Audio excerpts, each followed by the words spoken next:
Revolutionary greetings, comrades. Here is the summary of the International Court of Justice, a case which was brought by South Africa against Israel. I got this from the Communist University.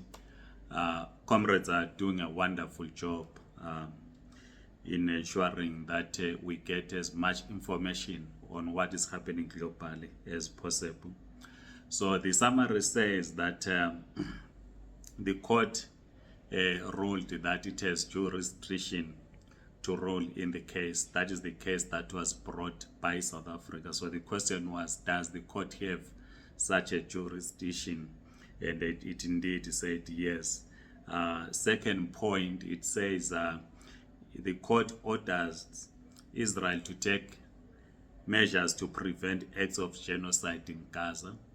It must report back in a month. Remember, in the previous video, we said all of us have a responsibility to prevent a genocide, and the court then ordered Israel to take measures to prevent acts of genocide in Gaza.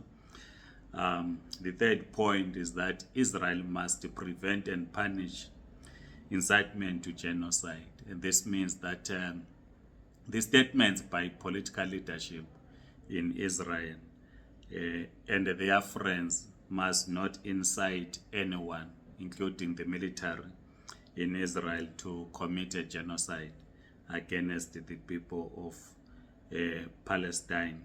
The court says Israel must allow humanitarian aid into Gaza. You will recall that there have been blockages by Israel to prevent humanitarian aid to get into Gaza.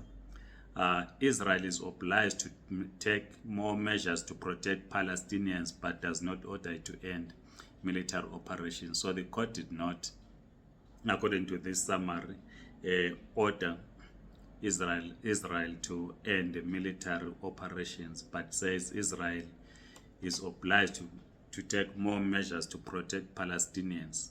Then says the court found that the reports submitted by South Africa are reasonable.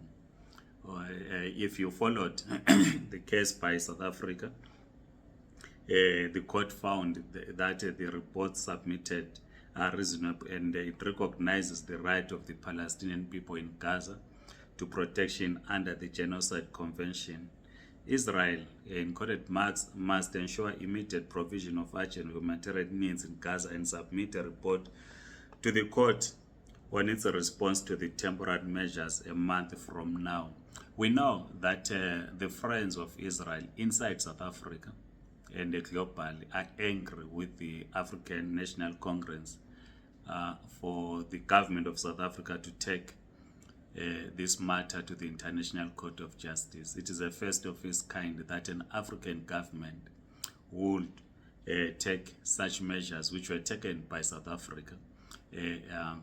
As we have known in the past, is that we will not be surprised if the friends of Israel will pour monies to the opposition to ensure that the ANC does not win the 2024 elections. Israel and their friends will want a government that would withdraw this case from the International Court of Justice. They know that a victory by the ANC in 2024 will mean that South Africa will want to ensure that the judgment of the International Court of Justice is implemented. So the only way to prevent that such a judgment is implemented is to remove the African National Congress from power, and they have a government that is friendly to Israel. But well, that is for South Africans to decide. Ourselves, we are not voters in South Africa, but it's an issue that Israel and their friends will not take it lying down. We have seen globally that any government that is anti-imperialist, any government that does what the South African government has done, the result is that the opposition will receive massive funding for the purposes of ensuring that such a government, like the ANC government, is removed from power. In this case, removed through a democratic elections, which is going to happen in a few months' time. Please share your views, write in the comment section. If you are on TikTok, please do follow us. If you are on YouTube, please subscribe and like this video. Amandla, comrades.